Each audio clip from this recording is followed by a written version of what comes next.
Protesta në Shqipëri kundër Edi Ramës nuk po ndalet, që 36 ditë dhe është po aq masive sa ditën e parë.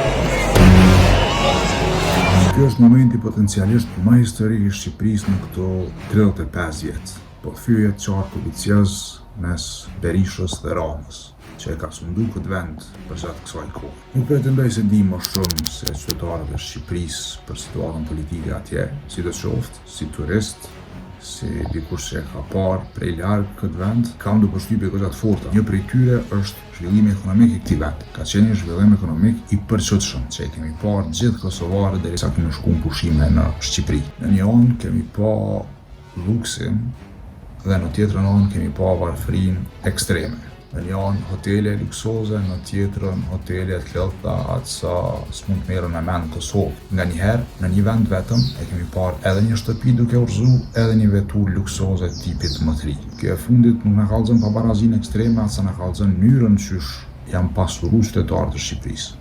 Mënyrën e dyshimt. Mirë, natyrisht ajo që ka lënë më shumë të përshtypje është pabarazia ekstreme.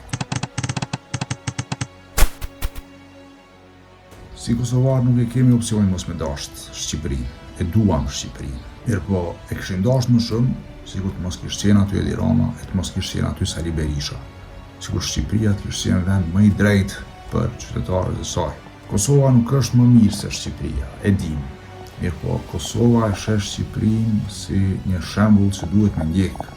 Dhe shembulli që po e shohim te ky vend është shembull i keq.